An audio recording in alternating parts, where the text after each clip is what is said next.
तो आज क्या पढ़ने जा रहे हैं जी हम? Type of muscle fibre. ठीक है, हमारा टॉपिक क्या है? Type of muscle fibre.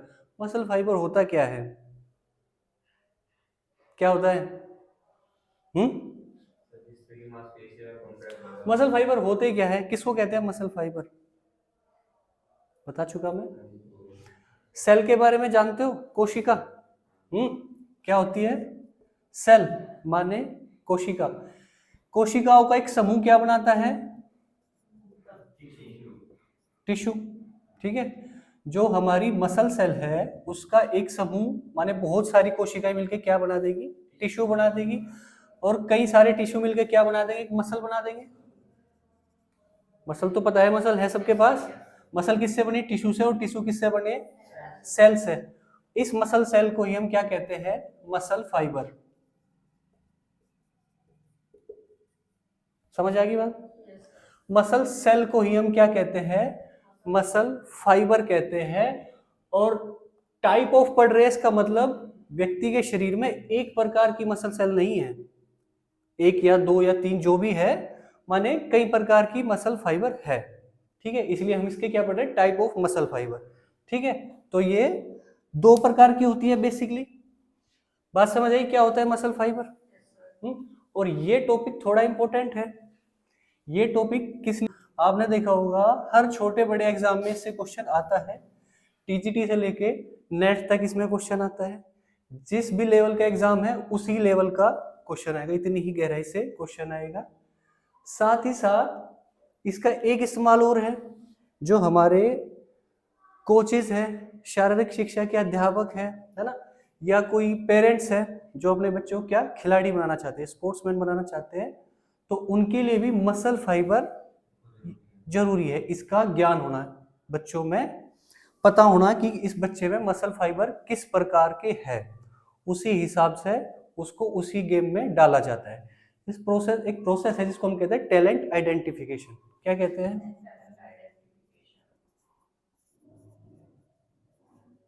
Talent identification यानी कि प्रतिभा की पहचान, खेल प्रतिभा की पहचान।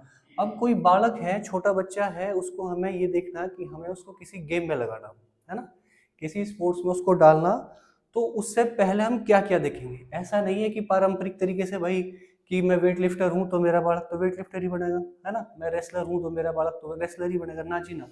उसमें देखना होगा, कहते हैं ना कि खिलाड़ी क्या है, खिलाड़ी के पास कुछ क्वालिटी गॉड गिफ्टेड होती है ना, वो जन्म से ही पैदा होते हैं। जन्म से ही जो व्यक्ति खिलाड़ी होता है, तो वो चीजें हमें इसमें देखने को मिलती है टैलेंट आइडेंटिफिकेशन में, यानी खेल प्रतिभा की पहचान।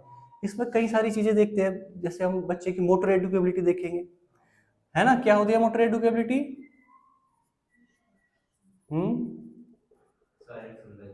मोटर एडुकेबिलिटी मैंने बताया था, टेस्ट एंड मेजरमेंट में पढ़ाया था। मोटर एडुकेबिलिटी क्या होता है कि किसी नए कौशल को कोई व्यक्ति, कोई बच्चा किसी नए कौशल को कितनी जल्दी सीख पा रहा है और कितनी जल्दी परफॉर्म कर पा रहा है किसी नए कौशल को, तो वो क्या होती है? उसकी मोटर एडुकेबिलिटी होती है। इससे क्या पता चलेगा कि बच्चा किसी नई टेक्निक को कितनी जल्दी सीख पाएगा। उसको हम अच्छे टेक्निकल गेम में लगाए या ऐसे गेम में जैसे एथलेटिक्स है, कम टेक्निकल गेम है, ऐसे खेलों में डालें, है ना। और क्या देखा जाएगा भाई? उसका हम क्या देख लेंगे? मेटाबॉलिज्म देख लेंगे। मेटाबॉलिज्म माने कि व्यक्ति का चापचय, जो बालक है उसका मेटाबॉलिज्म कैसा है। यदि उसका मेटाबॉलिज्म हाई है तो उसका बॉडी वेट कभी नहीं बढ़ेगा, बहुत मुश्किल से बढ़ेगा, है ना। तो ऐसे खेल से हम उसको बचाएंगे जिसमें बॉडी वेट हमें बढ़ाना घटाना ये हो। यदि उसका मेटाबॉलिज्म लो है ना, तो वो बहुत जल्दी वसा को क्या करेगा? स्टोर करेगा।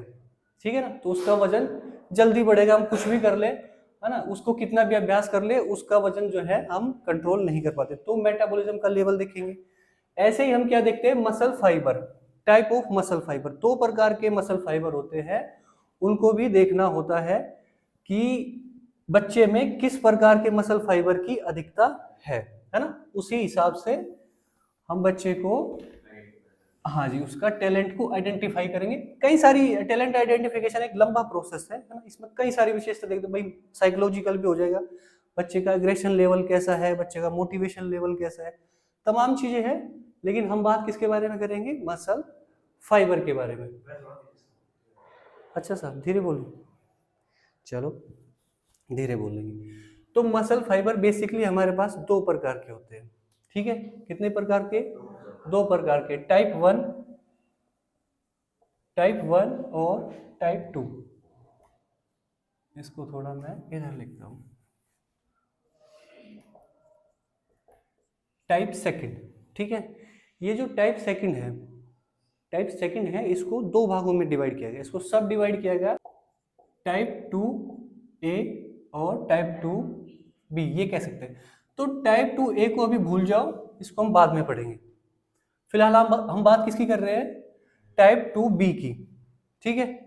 इन द सेंस हम ये कैसे टाइप टू की बात कर रहे हैं, इतनी गहराई में जाने की आवश्यकता नहीं, या टाइप टू बी की बात कर रहे हैं। टाइप टू ए को भी भूल जाओ, क्योंकि मसल जो फाइबर है टाइप टू है उसको दो भागों में बांटेगा, ए और बी। इनकी भी थोड़ी थोड़ी अलग विशेषता है, इसलिए इनको दो भागों में बांटा गया। बात समझ आ गई? क्या बताया मैंने भाई, हमारे पास क्या है, मसल फाइबर है, और वो कितने प्रकार के हैं, टाइप दो प्रकार के हैं, टाइप वन और टाइप टू। मसल फाइबर मैंने क्या बताया, मसल सेल, ठीक है। जो कोशिका है, व्यक्ति की मांसपेशियों में जो कोशिका है वो दो प्रकार की है, टाइप वन और टाइप टू। इनकी सबकी अब हम विशेषताएं देखेंगे, ठीक है। बात समझ आएगी? तो टाइप वन को हम फाइबर क्या कहते हैं,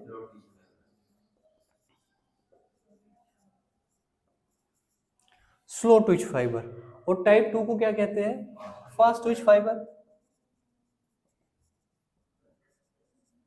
स्लो ट्विच और फास्ट ट्विच माने ये क्या होगी, कॉन्ट्रैक्ट धीरे होगी, इनमें कॉन्ट्रैक्शन यानी कि संकुचन स्लो होगा, है ना, और इनमें क्या होगा, फास्ट होगा। भाई कोशिका है, यदि इसमें स्लो संकुचन होगा तो सीधी सी बात है मांसपेशी में भी स्लो संकुचन होगा, है ना। कॉन्ट्रैक्शन रेट इनका धीमा होगा और इनका फास्ट होगा, लेकिन क्यों होगा, बात क्या आई कि ये क्यों होगा, उसको समझते हैं। आपने एक मसल सेल देखी होगी, मसल सेल कैसी थी हमारी, कुछ ऐसी थी।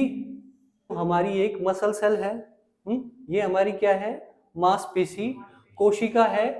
मांसपेशी कोशिका के हमें अंदर क्या मिलते हैं, मायोफाइब्रिल। क्या मिलते हैं, मायोफाइब्रिल मिलते हैं। और यदि इस मायोफाइब्रिल को हम देखें, जो ये क्या है, जेड लाइन, इसको हम क्या कहेंगे, सार्कोमियर। इसके मध्य के एरिया को क्या कहेंगे, सार्कोमियर। एक सार्कोमियर को यदि मैं देखा जाए, एक सार्कोमियर के अंदर हमें कुछ ये चीजें दिखाई मिलती है, कुछ ऐसा दिखाई देगा हमें एक सार्कोमियर। इस सार्कोमियर में ये क्या है, ये है मायोसिन, इसको क्या कहते हैं, मायोसिन। और ये क्या है, एक्टिन, है ना। और स्लाइडिंग फिलामेंट थ्योरी में बताया था कि ये मायोसिन एक्टिन से बॉन्ड करेगा और स्लाइड हो जाएगा आगे की तरफ, और मांसपेशी कॉन्ट्रैक्ट हो जाएगी। इस मायोसिन में क्या है, इस मायोसिन में एक एटीपेज नामक एंजाइम बताया था मैंने, ठीक है ना। इस एटीपेज मायोसिन में क्या है, एक एंजाइम है जिसका नाम है एटीपेज। क्या है जी, एटीपेज। एटीपेज का कार्य क्या है, ये यहां से एटीपी को पकड़ेगा। एटीपी क्या है, तैयार मात्रा में ऊर्जा है शरीर में, है ना। इस एटीपी को पकड़ेगा, तुरंत तोड़ेगा, क्रॉस ब्रिज बनाएगा और कॉन्ट्रैक्ट हो जाएगा, ठीक है। तो हम ये कह सकते हैं, जितने जिस मायोसिन के पास जितना अधिक एंजाइम होगा, है ना, मायोसिन के पास जितना अधिक एंजाइम होगा तो वो उतना ही जल्दी क्रॉस ब्रिज बनाएगा, है ना। जितना एंजाइम एटीपेज एंजाइम होगा वो उतना ही जल्दी क्या करेगा, एक्शन में आएगा, क्रॉस ब्रिज बनाएगा, कॉन्ट्रैक्ट हो जाएगा, तुरंत अगला एटीपी तोड़ेगा, ठीक है। तो एक कारण क्या है इनका फास्ट होने का और इनका स्लो होने का, क्या कारण है, जो एटीपेज एंजाइम है, क्या है, क्या होता है, मायोसिन एटीपेज।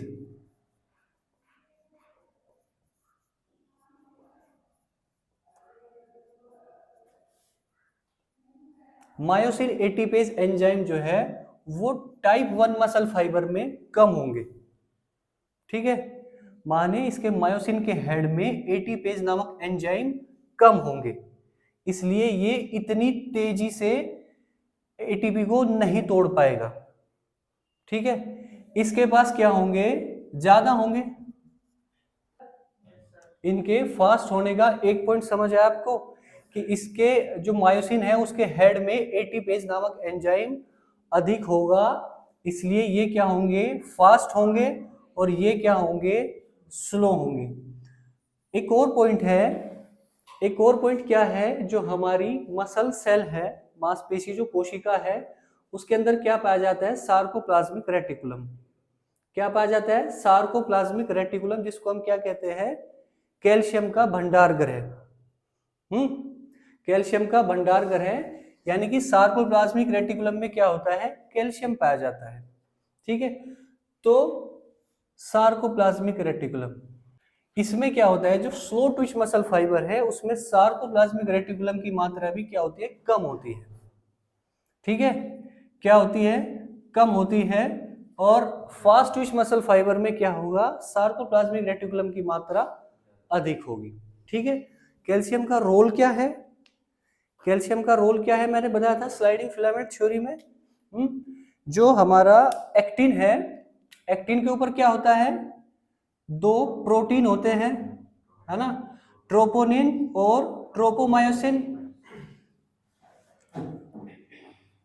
ऐसे इस पे ये जो है इसके ऊपर लगे रहते हैं ट्रोपोनिन और ट्रोपोमायोसिन, कुछ ऐसे बिंदीदार होता है।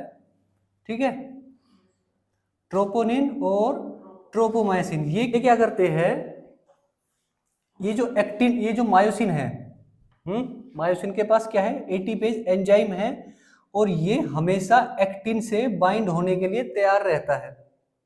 ठीक है, ये हमेशा एक्टिन से बाइंड होने के लिए तैयार रहता है, लेकिन एक्टिन से बाइंड तभी हो पाएगा जब ये ट्रोपोनिन और ट्रोपोमायोसिन यहां से हटेंगे।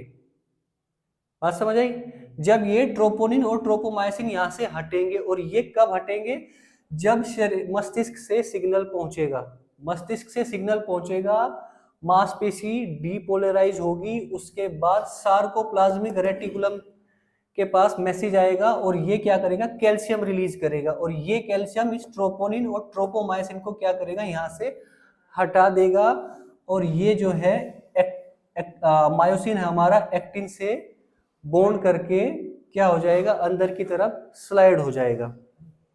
बात समझ आई, समझ आई बात। तो इसके पास क्या होगा, सार्कोप्लाज्मिक रेटिकुलम कम होगा, माने कि जो स्लो ट्विच है हमारा टाइप 1 है, इसके पास कैल्शियम कम है, कैल्शियम कम है, वो तो कम मात्रा में इधर पहुंचेगा, है ना, या कह सकते हैं धीरे पहुंचेगा थोड़ा, है ना, इस वजह से धीरे पहुंचेगा, तो वो प्रोसेस जो क्रॉस ब्रिज बनने का प्रोसेस है वो भी थोड़ा सा लेट होगा। तो ये क्या है, ये थोड़ा सा स्लो कॉन्ट्रैक्ट होगी। टाइप 2 के पास अधिक मात्रा में सार्कोप्लाज्मिक रेटिकुलम होगा, जिस वजह से ये क्या होगी, फास्ट कॉन्ट्रैक्ट होगी। ठीक है, समझ आई बात। अच्छा, एक और कारण है, एक और कारण है, जो क्रॉस ब्रिज होता है, जब एक्टिन और मायोसिन आपस में मिल जाते हैं तो उसको हम क्या कहते हैं, एक्टोमायोसिन या क्रॉस ब्रिज कहते हैं, है ना। तो इसमें क्रॉस ब्रिज बनाने की प्रक्रिया फास्ट होती है, किसमें, इसमें क्या होगी, स्लो होगी, और इसमें कैसी होगी, फास्ट होगी। क्रॉस ब्रिज बनाने की प्रक्रिया क्या होगी, टाइप 1 में स्लो और टाइप 2 में फास्ट होगी। बात समझ आएगी, कैसे क्या समझा, ये इसको हमने स्लो ट्विच मसल फाइबर क्यों कहा, है ना, क्योंकि इसके पास एक तो मायोसिन एटीपेज एंजाइम जो है वो कम है, साथ ही साथ सार्कोप्लाज्मिक रेटिकुलम वो भी कम है, और जो क्रॉस ब्रिज बनाने की इसकी क्षमता है वो भी स्लो है। ठीक है, फास्ट ट्विच फाइबर के केस में अधिक है क्या, मायोसिन एटीपेज अधिक है, सार्कोप्लाज्मिक रेटिकुलम भी अधिक है, और क्रॉस ब्रिज बनाने की क्षमता भी फास्ट है। ठीक है जी, इनका कॉन्ट्रैक्शन रेट, जो स्लो ट्विच फाइबर है हमारे, इनका कॉन्ट्रैक्शन रेट क्या होता है 0.04 सेकेंड। ठीक है जी, माने इनका एक कॉन्ट्रैक्शन में 0.04 सेकेंड का समय लगेगा और जो फास्ट ट्विच है उसको एक कॉन्ट्रैक्शन में 0.01 सेकेंड का समय लगेगा। ठीक है जी, माने ये कह सकते हैं ये इससे 4 गुना फास्ट है। ठीक है, या ये कह सकते हैं ये इससे 4 गुना स्लो है। बात समझ आई? ओके, तो ये पॉइंट भी, ये जो बेसिक पॉइंट है भाई, slow Twitch fibre, fast Twitch fibre, ये हमसे टीजीटी स्तर पे पूछा जाता है। लेकिन जो अंदर की बात है थोड़ा और डीपली जो हमने देखा, वो हमारा जैसे केवीएस का एग्जाम हो गया, नेट का एग्जाम हो गया, उनमें यहाँ से क्वेश्चन आपसे पूछा जा सकता है। ठीक है जी, अगली क्वालिटी क्या है इसकी? अगली क्वालिटी ये है, हम इसको रेड मसल फाइबर भी कहते हैं। क्या कहते हैं?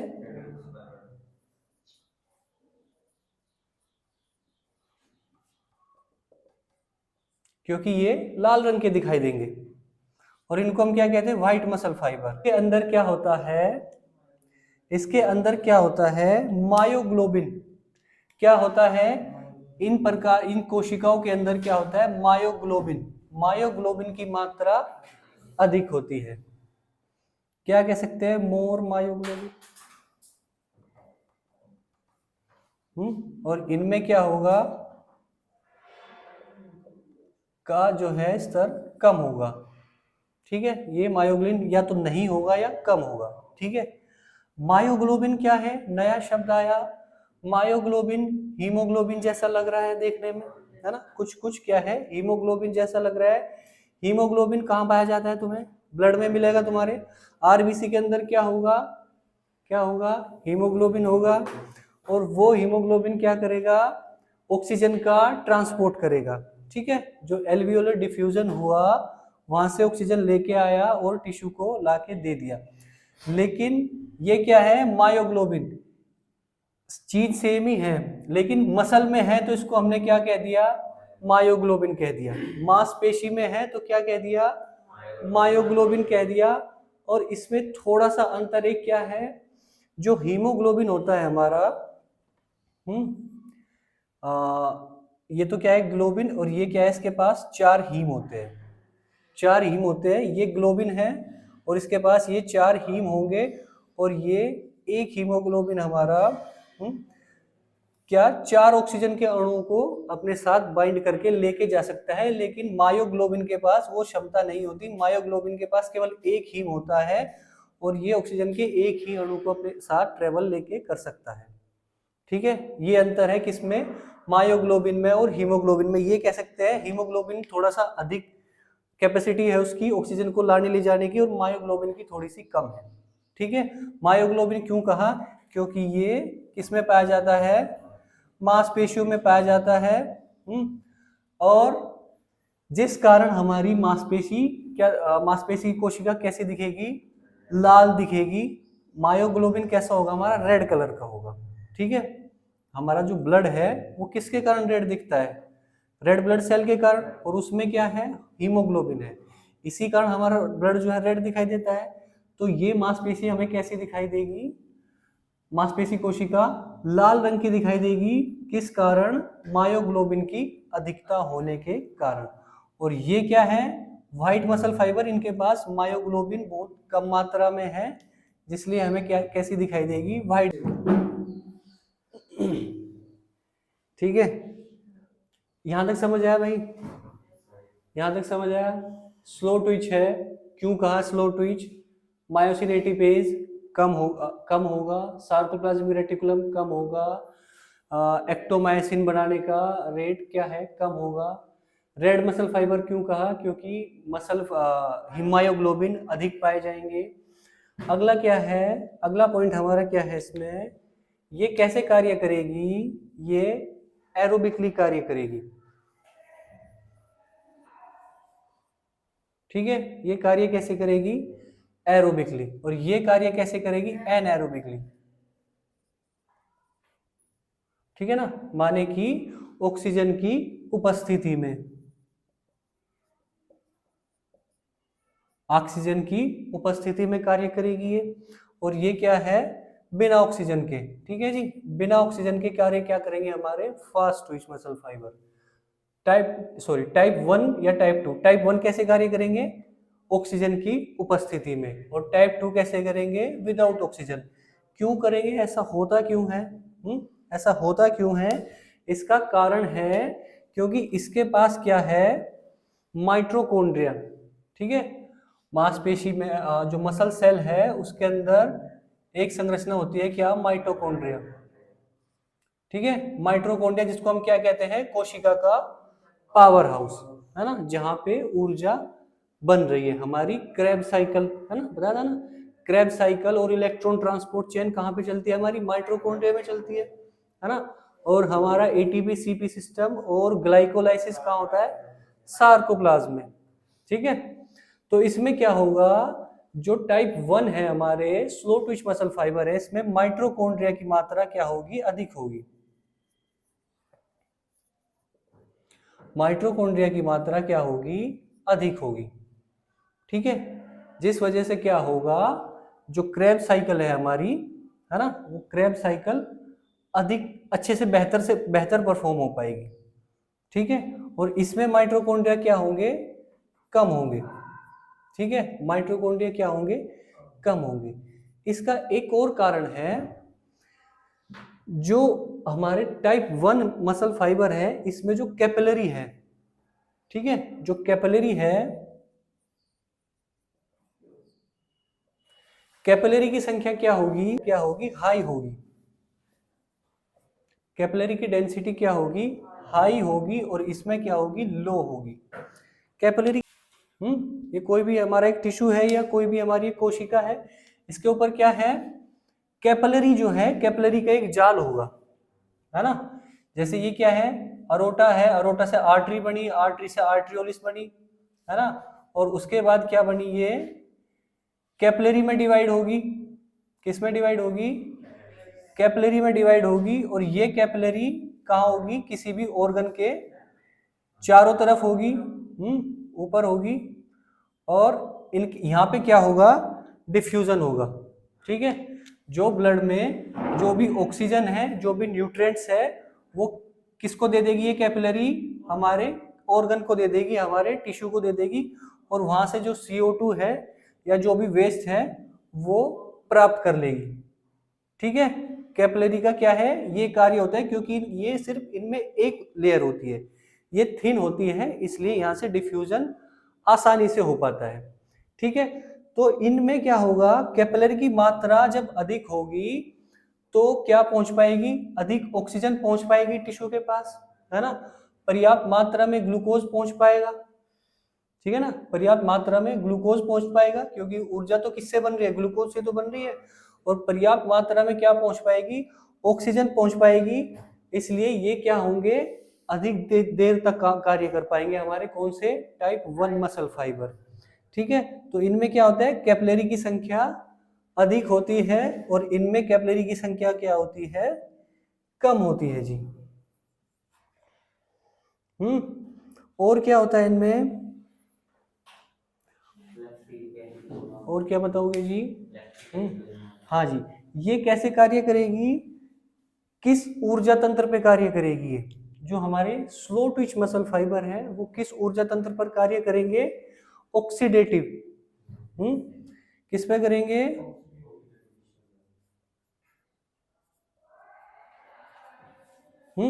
और ये जो हमारे टाइप 2 है ये किस पे कार्य करेंगे, एटीपी सीपी सिस्टम और ग्लाइकोलाइसिस।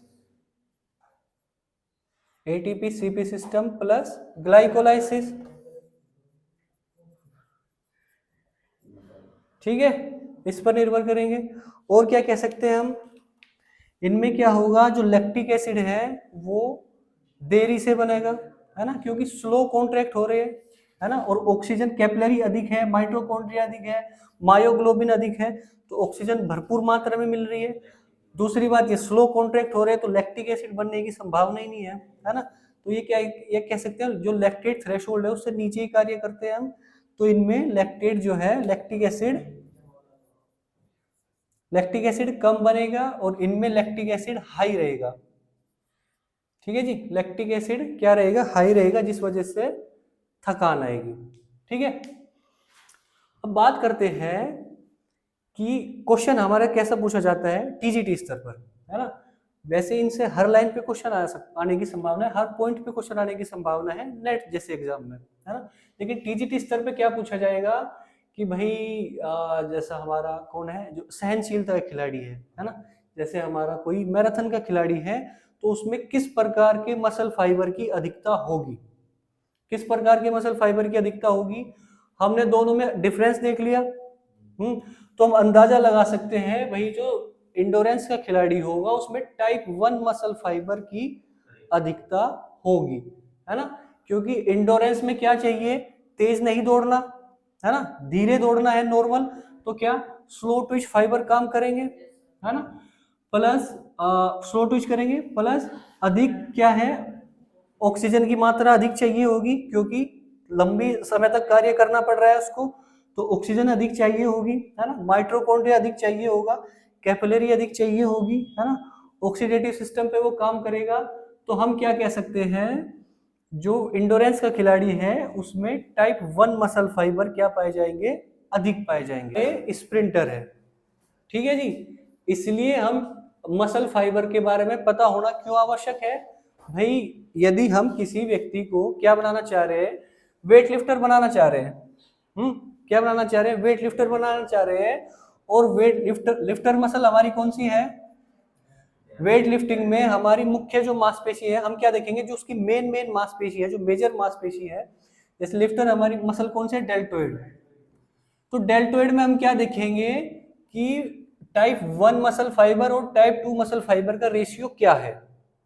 सामान्यतः क्या होता है, 45 से 55% क्या होंगे टाइप 1 और 45 से 55% टाइप 2 डेल्टोइड मांसपेशी की बात है। ठीक है, दोनों में लगभग समान होंगे, लेकिन कुछ बच्चों में क्या होगा, जेनेटिकली क्या होगा, डेल्टोइड मांसपेशी में इनकी अधिकता होगी, है ना, जो टाइप 2 है उनकी अधिकता होगी, क्या हो जाएगा 65 से लगभग, यदि उसमें 70 है तो हम क्या कहेंगे भाई इसकी मांसपेशी फास्ट कॉन्ट्रैक्ट होगी, है ना। तो वेट लिफ्टिंग जैसे गेम में ये अच्छा कार्य करेगा, फास्ट होगी, प्लस दूसरा क्या है, जो हमारे टाइप 2 है वो थोड़े थिन होते हैं, थोड़े क्या होते हैं, सॉरी थिक, मोटे, थिक होते हैं। ठीक है, ये थोड़े से थिक भी होते हैं, मोटे भी होंगे, तो क्या कह सकते हैं, इसकी मांसपेशी जो है अच्छी बनेगी, है ना। तो इसको हम क्या कर देते हैं जी, वेट लिफ्टिंग में डाल देते हैं, या हम इसको स्प्रिंटर में डाल देते हैं। ठीक है, यदि इसमें डेल्टोइड में क्या होगा, स्लो ट्विच मसल फाइबर की अधिकता हो जाए, तो क्या करेंगे, हम क्या कहेंगे भाई इसको कोई ऐसा गेम दो जिसमें ज्यादा ताकत की आवश्यकता ना हो, ज्यादा गति की आवश्यकता ना हो। ठीक है, एक और क्या होता है जो मैंने स्टार्टिंग में बताया था, टाइप 2B हमने पढ़ा, एक होता है टाइप 2A, क्या होता है टाइप 2A, इसको दो भागों में बांटा है। तो टाइप 2A को क्या कहा जाएगा, इंटरमीडिएट फाइबर, क्या कहा जाता है, इंटरमीडिएट मसल फाइबर, यानी कि ये क्या होते हैं, ये तीसरे प्रकार के मसल फाइबर पाए जाते हैं, और ये कैसे होते हैं, इन दोनों की क्वालिटी रखते हैं ये। ठीक है, इन दोनों के मध्य कार्य करते हैं, माने कि ये दोनों की क्वालिटी रखते हैं, यानी कि ये फास्ट ट्विच भी होंगे हल्के से, और हल्के से स्लो ट्विच भी होंगे, है ना। इनके पास मायोसिन जो है, मायोसिन एटीपेज इनके जितना कम नहीं होगा और इनके जितना अधिक नहीं होगा, है ना। तो ये हर जितने भी हमारे पैरामीटर है सब में ये मध्य होंगे। ठीक है, बीच का कार्य करेंगे, तो क्या कह सकते हैं, टाइप 2 में भी दो प्रकार के मसल फाइबर पाए जाते हैं। ठीक है, अच्छा अगला सवाल क्या आता है कि क्या ये जेनेटिक है, जो पहले कुछ रिसर्च हुई उसमें क्या कहा गया कि ये जेनेटिक होते हैं, इनको बदलना संभव नहीं होता। ठीक है, लेकिन जो उसके बाद जो रिसेंट रिसर्च हुई वो कहती है कि इनको कुछ हद तक बदला जा सकता है, पूर्णतः नहीं बदला जा सकता, कुछ हद तक, जिस प्रकार के आप व्यायाम से इनको गुजारोगे, इन मसल फाइबर को कुछ हद तक बदला जा सकता है। और खासकर किसको, जो इंटरमीडिएट मसल फाइबर है, ये बने किसने है, ये चेंज होने के लिए बने हैं, है ना। इसको हम अभ्यास, यदि हम स्प्रिंटर बनना चाह रहे हैं उसी प्रकार का हम अभ्यास करेंगे तो टाइप 2 को हम क्या कर सकते हैं, टाइप 2B में कन्वर्ट कर सकते हैं, ठीक है। टाइप 2A को जो इंटरमीडिएट मसल फाइबर है इसको हम क्या टाइप 2B में कन्वर्ट कर सकते हैं। और जो हमारा यदि हम इंडोरेंस के एथलीट है तो हम क्या कर सकते हैं, इसको टाइप 1 में कन्वर्ट कर सकते हैं, ठीक है जी। लेकिन पूर्णतः नहीं होता है काम, ठीक है। 20 से 25% ही हम इसको इधर कर सकते हैं और इनको इधर कर सकते हैं, पूर्णतः हम इनमें बदलाव नहीं कर सकते, ठीक है। समझ आया।